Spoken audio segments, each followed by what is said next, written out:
I'm Whitney. I'm 26. I'm a night shift nurse. The same morning, I finished a 12-hour ER shift, my hands still smelling like latex gloves and hospital soap. My father changed every lock on the house I'd been paying him $1,200 a month to live in. Then he texted me, "Your room is Megan's now. Come get your stuff from the lawn. Don't make a scene." My stuff, on the lawn, like trash day. By Friday, a sheriff's deputy was standing on his front porch with a stack of papers. What those papers said made my father physically sit down on the steps. But the real damage?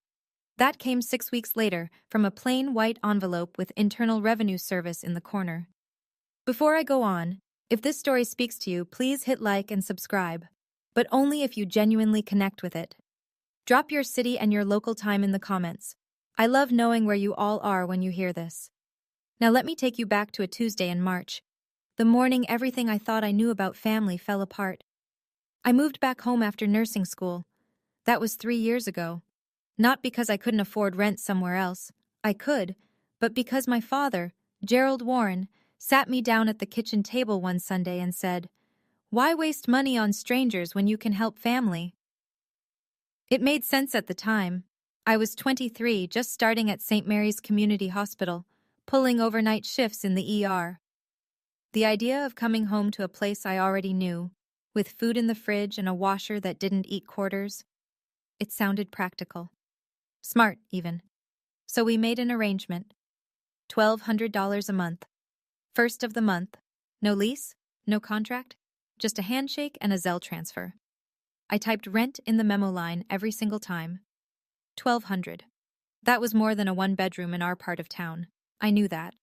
But I told myself I was investing in family, helping with the mortgage, being a good daughter. Here's what being a good daughter looked like. I worked 12-hour night shifts, drove home at 7 in the morning, and made breakfast for the house before I slept. Eggs, toast, coffee, on the table by 7:30. I did laundry on Wednesdays, cleaned the bathrooms on Saturdays, took the trash out because nobody else remembered. Nobody said thank you. Not once. I'm not exaggerating, not once in 3 years. My sister Megan, 23, 2 years younger, lived in the room across the hall. She paid nothing, zero. I asked my father about it once, carefully, the way you ask about something you already know the answer to. He didn't even look up from the TV. "She's still finding herself, Whit. Don't be petty." I told myself it was temporary, that he'd see how hard I worked. I was wrong about a lot of things back then, but I was most wrong about that. Megan got engaged in February. Her boyfriend Tyler Brooks, 25, worked at a Toyota dealership off Route 9, proposed at a Red Lobster on Valentine's Day. Megan posted 14 photos, 312 likes. My father reacted like she'd won the Nobel Prize. Within a week, Gerald was planning an engagement party. At the house. 30 guests. Aunts, uncles, cousins, neighbors, Gerald's poker buddies. He ordered a custom banner from Etsy. He spent an entire Saturday repainting the living room, agreeable gray, Megan's choice. I watched him carry paint cans from the garage. 2 years ago, I'd asked him to repaint my bedroom. The ceiling had a brown water stain the size of a dinner plate. He said he'd get to it. He never did. Now here he was, 2 coats, blue painter's tape on every baseboard, whistling while he worked. Megan walked through the living room while I was scrubbing the kitchen floor for the party. "Whit, can you do those little cucumber sandwich things? You're good at this stuff." Not, "Can you help?" Not, "Would you mind?" Just, "You're good at this stuff." I said sure, because I always said sure. The week before the party, I came home from a shift and found Gerald standing in my bedroom doorway with a tape measure. He was measuring the wall where my desk sat. "What are you doing?" "Just thinking about storage." He rolled up the tape measure and walked past me without another word. I stood there in the doorway, still in my scrubs, and felt something I couldn't name yet. Storage. That's the word he used. I didn't think twice about it. I should have. Tuesday, March 11th. I clocked out of St. Mary's at 6:52 a.m. It had been a hard shift. A motorcycle accident at midnight. A grandmother coding at 3 a.m. We got her back, but barely. My hands were steady for 12 hours. They didn't start shaking until I turned onto my street. I saw the boxes first, Cardboard boxes on the lawn. 3 black trash bags next to them. A laundry basket tipped on its side, my clothes spilling onto the wet grass. My nursing textbooks stacked on the walkway, spines warping in the morning dew. I thought we'd been robbed. Then I saw the lock. New, brass, still shiny. I put my key in. It didn't turn. I tried again. Nothing. My phone buzzed. One text from my father. "Your room is Megan's now. Come get your stuff from the lawn. Don't make a scene." I read it 3 times. My thumb hovered over the call button. Then a second text came in, from my mother, Carol. "Honey, your father already decided. It's better this way." Better. That's the word she used. Better. I sat down on the porch step. The concrete was cold through my scrubs. My stethoscope was still around my neck. I looked at the lawn, at my clothes, my books, the small wooden box where I kept my college graduation tassel and my grandmother's earrings. It was sitting in a puddle. I sat there for 11 minutes. I know because I watched the clock on my dashboard from where I'd parked. 11 minutes of silence. Then I did something I'd never done in 26 years of being Gerald Warren's daughter. I stopped trying to be the good one. I didn't go inside. Couldn't, obviously. So I sat in my car and did math. 3 years. 12 months a year. $1,200 a month. $43,200. That's what I'd paid Gerald Warren to live in a room he just gave to my sister's fiancé. No notice, no conversation, no refund. I checked my savings account on my phone. $2,100. That's what 3 years of rent to Dad left me. Not enough for first and last month's deposit anywhere decent. Not enough for a security deposit. Not enough for a bed frame. I looked at the lawn again. Some of my things were already ruined. The dew had soaked through the cardboard. A photo album, my nursing school graduation, Grandma Ruth pinning my cap, was dark with moisture along the bottom edge. The pages would curl. They'd never lay flat again. My phone rang. Gerald. I let it ring. 5 rings. Voicemail. He left a message. I played it in the car with the windows up.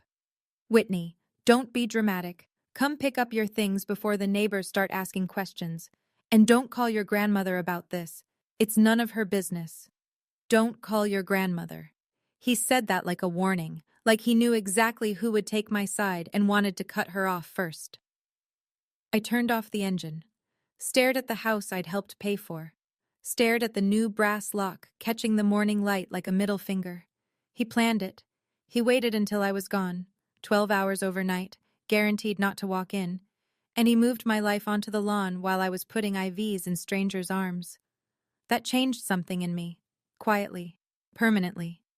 I drove to the hospital, not because I had a shift, because it was the only place that felt safe. The break room on the 3rd floor has a couch that smells like burned coffee and vinyl. I sat there and cried. Not sobbing, just leaking. Tears running into my scrubs while I held a paper cup of water I never drank. Donna Castillo found me at 8:15. Donna's a charge nurse on the day shift.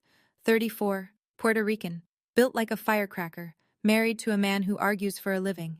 She took one look at me and closed the break room door. "Talk." I told her everything.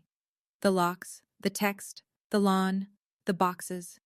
Donna didn't say, "I'm sorry." She didn't say, "That's terrible." She asked a question I didn't expect. "Did you pay him by Zelle or Venmo?"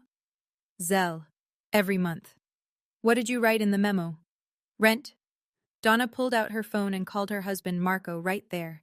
She put it on speaker.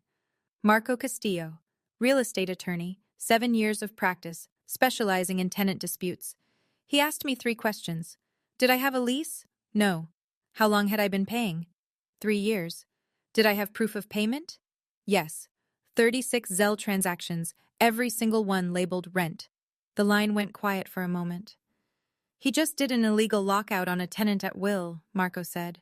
"That's a violation in your state. Doesn't matter that it's family. Doesn't matter there's no paper lease." I stared at the phone. "What do I do?" "Screenshot every Zelle transaction tonight, every single one, and whatever you do, don't delete that text he sent you." Marco said one more thing before he hung up.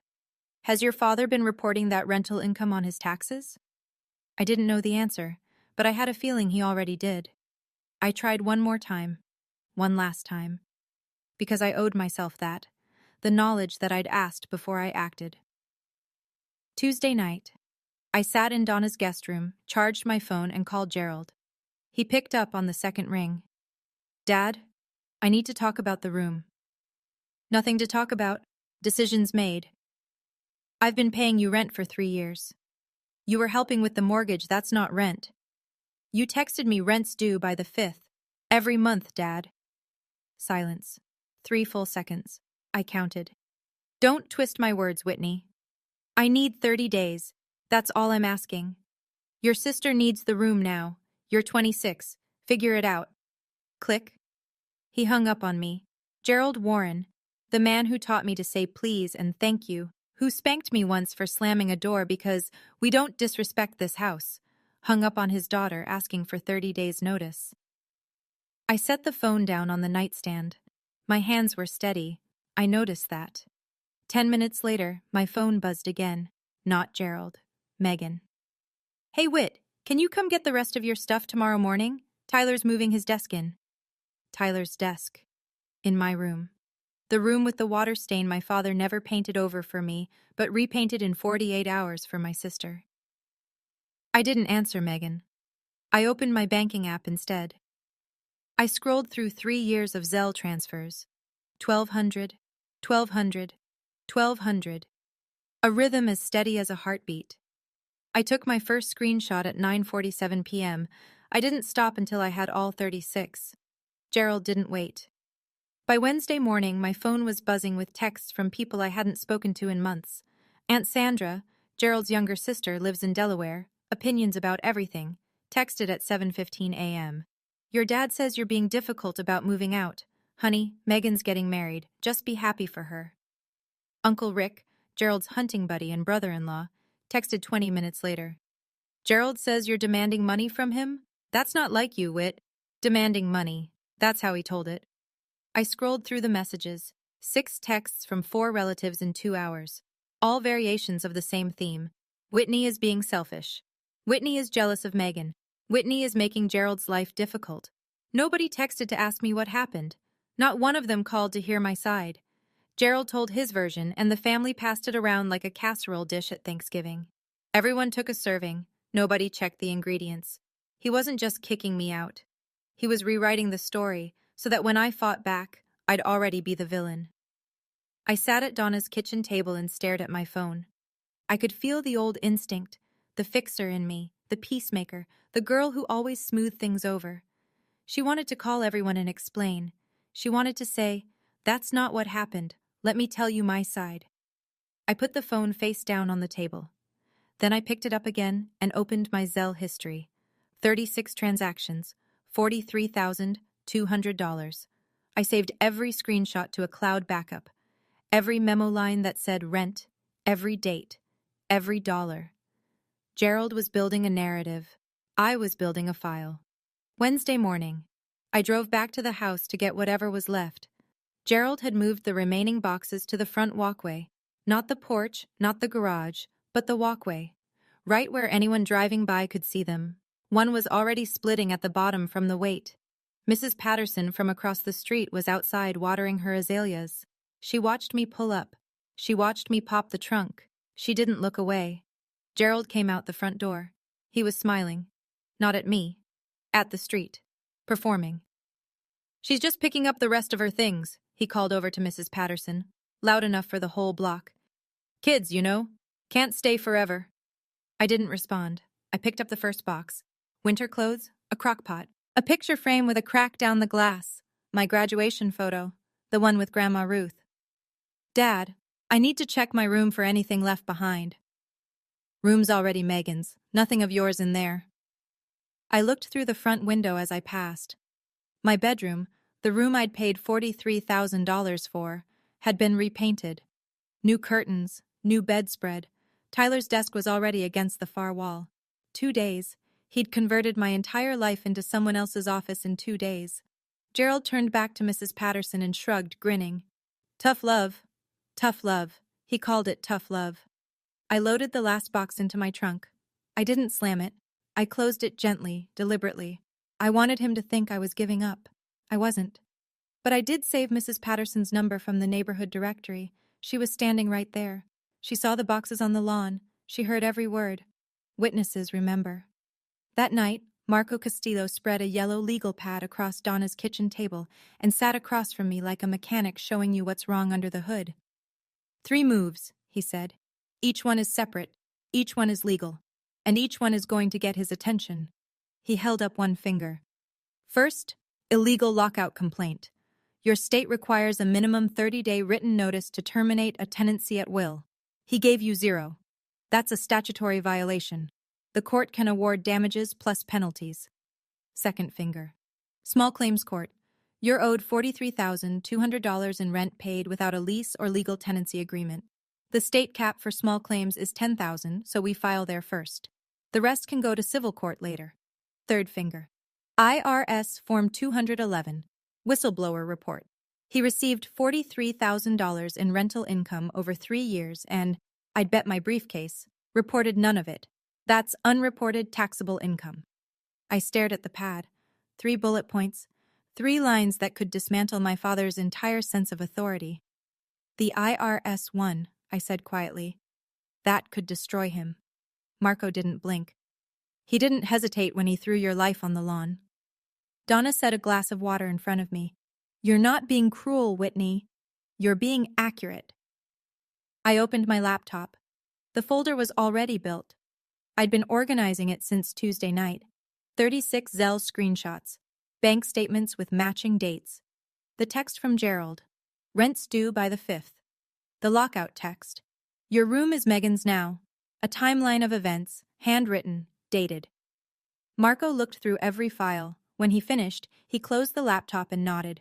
Print everything. 2 copies. We go to the notary Thursday morning. I called Grandma Ruth on Thursday afternoon. She picked up the way she always does, mid-sentence, like the conversation started before the phone rang. I already heard Gerald's version, sweetheart. Let me guess. You left because you're ungrateful and jealous of your sister. I almost laughed. Almost. That's not what happened, Grandma. I know it's not. I know my son-in-law. He tells people what makes him look good. Been doing it since the day he married your mother. I told her everything. The locks, the text, the lawn, the boxes in the dew. She was quiet the whole time. Grandma Ruth doesn't interrupt. She collects. When I finished, she said something I didn't expect. He did the same thing to his brother, you know. I didn't know. Eddie. Gerald's younger brother. They inherited their mother's duplex together. 50-50 split. Gerald moved in, started making decisions without Eddie, and when Eddie disagreed, Gerald changed the locks on his half. Told the whole family Eddie abandoned the property. Eddie didn't fight it. Lost his share. Hasn't spoken to Gerald in 15 years. She let that sit. Don't do what Eddie did, honey. Eddie stayed quiet. Lost everything. My throat tightened. I'm not staying quiet. Good. Then she said something that hit harder than all of it. Your mother called me last night. She knows it's wrong, Whitney. She knows. She just won't say it out loud. My mother knew. She knew, and she let it happen. She watched Gerald change the locks and haul my things to the lawn, and she chose peace with him over justice for me. That was the part that hurt more than the locks, more than the text, more than the dew on my graduation photos. My mother's silence. Megan's engagement party was Saturday night. 30 guests. The house lit up like a magazine spread. String lights on the porch. A welcome sign with Tyler and Megan in gold calligraphy. Cars lining both sides of the street. I wasn't invited. I found out because Aunt Sandra accidentally included me on a group text with the address and time. She deleted it 30 seconds later, but I saw it. I didn't go. I didn't drive by. I sat in Donna's guest room and watched the clock. At 8:47 p.m., my phone lit up. Instagram notification. My cousin Jamie, 19, Sandra's youngest, posted a story from inside the party. I tapped it. There was Gerald standing in the living room holding a champagne flute giving a toast. The camera was shaky, the audio tinny, but I heard every word. Family is everything, he said, smiling. We take care of each other in this house. 30 people raised their glasses. Behind him, through the open door of what used to be my room, I could see the new curtains, Tyler's desk, a framed photo of Megan and Tyler on the wall where my nursing school diploma used to hang. Gerald lifted his glass higher. Megan, sweetheart, you deserve the world. This house will always be your home. This house will always be your home. He'd never said that to me. In 26 years. In $43,200. Not once. I watched the story twice. Then I closed Instagram and stared at the ceiling. Somewhere across town, in a house I'd helped pay for, my father was toasting to family. In a room he stole from me. In front of 30 people who didn't know, or didn't care, that his older daughter was sitting alone in a borrowed bed. He toasted to family. In the room he took from me. Jamie called me Sunday morning. She sounded uncomfortable, like someone carrying a plate they know they're about to drop. I need to tell you something, Whit, about what Uncle Gerald said at the party. Tell me. He stood up during the toast and told everyone you moved out because you wanted independence. Said you didn't even bother to congratulate your sister. His exact words. I closed my eyes. Aunt Sandra backed him up. She said, "Some children only think about themselves." And Uncle Rick just nodded like it was a fact. Did anyone ask about me, my side? No, nobody. Jamie's voice dropped. It was messed up, Whit. Everyone just believed him. I sat on the edge of the bed and pressed my palm flat against my knee to stop it from bouncing. There's one more thing, Jamie said. Tyler was talking to Rick's son about the room. He called it huge, said it was perfect for a home office. He was bragging about it. A home office. Not even a nursery, not a room for a future child. Tyler, a car salesman who'd known my family for 11 months, was sitting at a desk in a room I'd paid rent on for 3 years, and he was bragging about the square footage. My father didn't just give away my room. He gave away my name at a party I wasn't invited to. He rewrote 3 years of rent payments into a story about a selfish daughter who couldn't be happy for her sister. And he thought that was the end of it. He thought I'd swallow it the way I'd swallowed everything else. He was about to find out what happens when the quiet daughter stops swallowing. Monday morning, 6:12 a.m. I'd just come off another night shift, 14 hours this time, a pileup on the interstate. My hands still smelled like betadine. I sat at Donna's kitchen table and opened my laptop. The folder sat on the desktop. I'd named it simply, Case. 36 Zelle screenshots, bank statements with highlighted transactions, Gerald's texts, screenshotted, time-stamped, backed up to the cloud. The notarized copies Marco helped me prepare. A handwritten timeline of every event since March 11th. Donna came downstairs at 6:30. She saw me sitting there, still in scrubs, staring at the screen. She didn't ask if I was okay. She poured 2 cups of coffee, set one in front of me, and sat down. We didn't talk. She just sat there. Sometimes that's what courage looks like, someone sitting next to you while you decide. At 6:45, I called Marco. I'm ready. He didn't hesitate. Courthouse opens at 8:30. I showered. I put on clean scrubs, the only professional clothes I had that weren't wrinkled in a garbage bag. I dried my hair. I looked at myself in the mirror. I didn't want revenge. I wanted what I was owed. There's a difference. Revenge is loud. Revenge is a phone call at midnight, a scene at a party, a post on Facebook. What I wanted was paperwork, documentation, a judge reading the word rent 36 times in a row and asking my father to explain. I picked up the folder. Donna stood at the door. I'll be here when you get back. I drove to the courthouse with the windows down. March air, cold and sharp. My hands were steady on the wheel. They'd been steady all night. They weren't going to shake now. The county courthouse is a squat brick building on Elm Street with a metal detector at the front door and fluorescent lights that make everyone look tired. I got there at 8:22. There were 4 people ahead of me at the clerk's window. I stood in line holding a manila envelope thick enough to feel important. My scrubs still had the hospital crease. When I reached the counter, a woman with reading glasses and a name tag that said Dolores looked at me the way clerks look at everyone. Patient, flat, ready to be bored. What are we filing today? 3 things, I said. An unlawful eviction complaint, a small claims petition, and I need the forms for an IRS whistleblower report. Dolores raised an eyebrow. Just one. I opened the envelope and laid it out. The Zelle screenshots, 36 pages, chronological. The text messages, printed and notarized. The bank statements, the timeline. She put on her reading glasses and leafed through the stack. Slowly, carefully, page by page. "This is your father?" she asked, reading the text. "Your room is Megan's now." "Yes, ma'am." She looked up at me, not with pity, with something that almost looked like respect. "This is more documentation than most people bring for a divorce. You have a paper trail most landlord-tenant attorneys would envy." "He created it himself," I said. "Every Zelle memo says rent. Every text confirms the arrangement."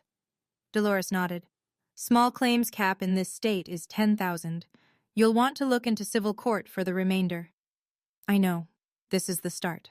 She stamped the first form, then the second, then the third. "There's a statutory penalty for unlawful lockout," she said, "on top of whatever damages you're awarded." I signed my name 3 times. My hand didn't shake once. Friday. 4 days later. I wasn't there when it happened. I was at work. Another night shift, another 12 hours of beeping monitors and fluorescent mercy. But Marco called me at 9:14 a.m. with the update. The sheriff's deputy arrived at Gerald's house at 8:45 in the morning. A marked car, a uniform, broad daylight. Gerald was in the driveway loading folding chairs into the garage, leftover from the engagement party, still not put away. Uncle Rick was on the porch, drinking coffee. Aunt Sandra was visible through the kitchen window. The deputy walked up the driveway, paperwork in hand. "Gerald Warren?" "Yeah?" "You've been served." Gerald took the papers. According to Rick, who told Sandra, who told Jamie, who told me, Gerald's face went red before he even finished the first page. He flipped through the stack, standing right there in the driveway. Unlawful eviction complaint, small claims summons for $10,000, and the IRS referral notice. He sat down on the porch steps, hard, like his knees just quit. Rick set down his coffee mug. "Gerald, what is it?" Gerald didn't answer. He just kept staring at the papers, turning them over and over, like reading them again might change what they said. Sandra came out the front door. "What's going on? Who was that?" Gerald looked up. His voice cracked on the first word. "She's suing me. My own daughter is suing me." For 30 years, Gerald Warren's word had been law in that family. He decided who ate where at Thanksgiving. He decided when the porch light went off. He decided whose room belonged to whom. On Friday morning, standing in his own driveway with his coffee getting cold, he found out the actual law disagreed. My phone didn't stop ringing all day Friday. Uncle Rick called first. I picked up. "Whitney, what did you do?" "I filed what was legal and accurate, Uncle Rick." "He's your father." "And I was his tenant. For 3 years." He hung up. Aunt Sandra called my mother. My mother called me, crying. Not angry crying, just the helpless kind. The sound of a woman who's spent 30 years avoiding the exact moment she's standing in. "Whitney, please, can you take it back?" "There's nothing to take back, Mom. It's filed." Then Megan. Her voice came through the phone like a car alarm. "You're ruining my engagement. You know that, right? This is about you being jealous. It's always been about you being jealous. This is about $43,000 and an illegal eviction. I'll see Dad in court, Megan." She sputtered something about me being selfish and dramatic. I said goodbye and set the phone on the nightstand. Gerald called last. 9:18 p.m. He didn't yell. That surprised me. His voice was tight, pressurized. The voice of a man trying very hard not to scream. "You bring the IRS into my house? Into my house? You brought my belongings onto the lawn. Same energy, Dad. That money was between us. It wasn't income." I was quiet for a moment. Then, "I'd be careful saying that out loud." He didn't know I was recording. My state allows one-party consent. Every word he'd just said, "That money was between us, it wasn't income," was now a time-stamped audio file confirming he received the payments and considered them unreportable. I gave him 3 years of respect. He gave me a text message. We were done negotiating. 3 weeks later, small claims courtroom, 2nd floor, room 204. It was smaller than I expected. No jury box, no gallery, just rows of wooden benches, a raised desk for the judge, and 2 tables facing forward. It smelled like floor polish and old paper. Gerald sat at the respondent's table alone. No lawyer. He'd told Rick he didn't need one. I'm not hiring an attorney to fight my own kid. I sat at the petitioner's table with my manila folder and a printed timeline. Marco had prepped me but couldn't represent me in small claims. It's self-represented only in our jurisdiction. He sat in the benches behind me. Behind Gerald, Carol, clutching her purse like a flotation device.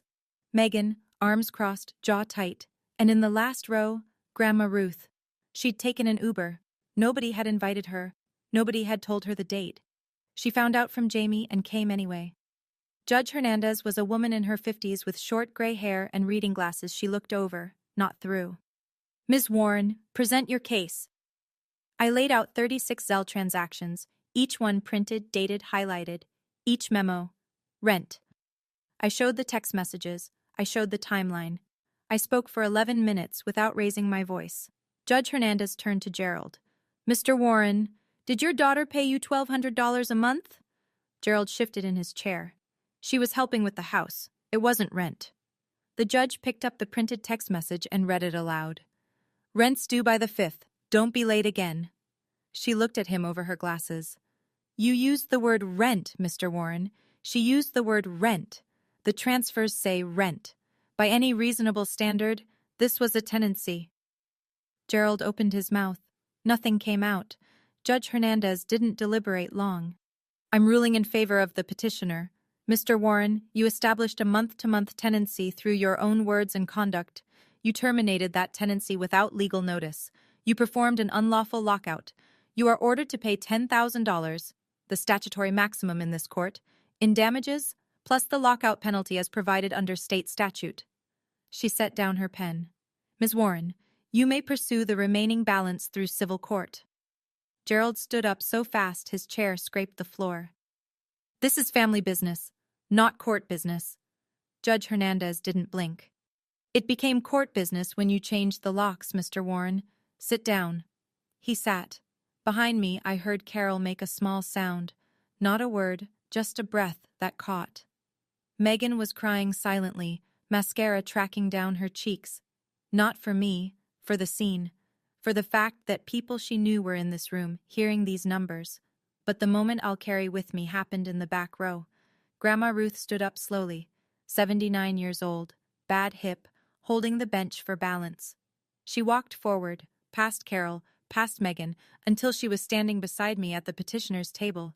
She didn't say anything. She just took my hand. Her fingers were cool and steady. Then she turned around and looked at Carol. I raised you better than this, Carol. You watched it happen. My mother's face crumbled. She looked down at her lap. She didn't argue. She didn't defend herself. She just sat there, holding her purse, shrinking. Megan stared at the wall. Gerald stared at the floor. Grandma Ruth squeezed my hand. Her voice was low, just for me. Your grandfather would be proud of you, Whitney. That's when I cried. The courtroom was one kind of reckoning. The IRS was another. 6 weeks after the hearing, Gerald opened his mailbox and found a plain white envelope. No logo on the outside. Just a return address in Austin, Texas, and the words, Internal Revenue Service, printed in small, unassuming type. He told Carol it was probably a mistake. It wasn't. The IRS opened an audit on 3 years of Gerald's tax returns. $43,200 in unreported rental income. Not declared, not filed, not mentioned on a single 1040 he'd submitted. Marco explained the math to me over the phone, clinically, the way a doctor reads lab results. Unpaid federal tax on the unreported income, approximately $11,000. Penalties for failure to report, another $4,000 to $6,000. Interest accrued over 3 years, roughly $2,000 more. Total estimated liability, somewhere between $17,000 and $22,000. And that was just the IRS. Gerald still owed the $10,000 from small claims, and I hadn't filed the civil court case yet. He had to hire a CPA, a certified public accountant, to represent him in the audit. That alone cost $4,000. Gerald Warren, the man who wouldn't spend $40 on a can of paint for my ceiling, was now writing checks to accountants and watching his savings account bleed. Jamie told me Gerald tried to borrow money from Uncle Rick. Rick said no. I've got my own bills, Gerald. The man who told me to figure it out was now the one who couldn't. I didn't celebrate.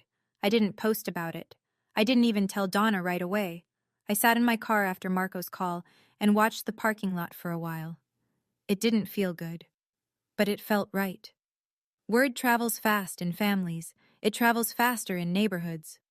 Cousin Jamie, God bless that kid, didn't name names on Facebook, but she didn't have to. Her post read, "Some people learn that my house, my rules doesn't work when the law has different rules." 47 reactions, 12 comments. Everyone in the family knew who she meant. Aunt Sandra went quiet. The woman who'd texted me, "Just be happy for your sister," 2 weeks earlier now had nothing to say. She didn't call Gerald. She didn't call me. She just disappeared into that comfortable silence people retreat to when they realize they picked the wrong side. Uncle Rick stopped coming over for poker night, but the neighborhood was the part Gerald didn't see coming. Mrs. Patterson, the witness, the azalea lady, the woman who watched him perform tough love while my belongings sat on wet grass, talked, not maliciously, just factually. She told the Hendersons next door. The Hendersons told the Coopers. By the end of the month, half the block knew Gerald Warren had locked his rent-paying daughter out of the house and gotten served by the sheriff in his own driveway. Gerald wasn't invited to the summer block party. First time in 11 years. Carol stopped leaving the house for 2 weeks. She had groceries delivered. And then the last domino. Tyler Brooks, Megan's fiancé, the car salesman with the home office in my old room, started asking questions. "Maybe we should get our own place," he told Megan. "I don't want to start a marriage in a house with this kind of drama." Megan and Tyler postponed the wedding. Not for money. Not because of me. Because Tyler didn't want to begin his life in a house that had become a courtroom exhibit. Megan blamed Gerald. My mother called on a Thursday. Her voice sounded 10 years older. "Can we talk? Just us, please." We met at a coffee shop off Route 6. Neutral ground. Public enough that neither of us could fall apart too badly. She was already sitting in a booth when I arrived, holding a mug she wasn't drinking from. "Your father is struggling," she said. "The IRS thing is eating him alive." I wrapped my hands around my own mug. "He threw my life on the lawn, Mom, while I was saving lives at the hospital. He thought you'd understand. He thought I'd be quiet. There's a difference." Carol stared into her coffee. Her eyes were red, but the tears had already happened. Probably in the car, probably alone. She looked like a woman who'd spent 30 years building a house on someone else's foundation and just felt the first crack. "I should have said something," she said. "I was afraid of him." "I know you were. I'm not saying that to make an excuse. I'm just telling you what's true." "I believe you, Mom, but you still let it happen," she cried. Quietly, the way people cry in coffee shops, tucked in, contained, embarrassed. I didn't reach across the table, not because I was punishing her, because comfort from me right now would have let her off the hook, and she needed to sit in it. "I love you," I said. "I do. But I can't come back to a house where my worth is measured by how much I give up." She wiped her eyes with a paper napkin. "When did you get so strong?" "I'm not strong, Mom. I'm just done paying the price for being easy to ignore." She looked at me like she was seeing me for the first time. Maybe she was. 3 months later. I signed a lease, a real one, with my name printed on every page, for a 1-bedroom apartment 6 blocks from St. Mary's.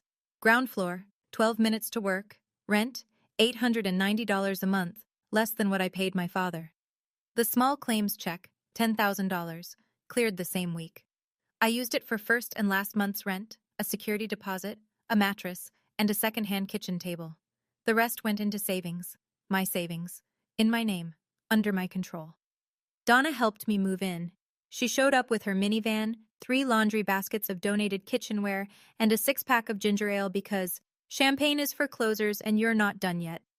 I set up the bedroom first, hung the curtains Donna found at Goodwill, arranged my nursing books on a shelf that didn't belong to anyone else.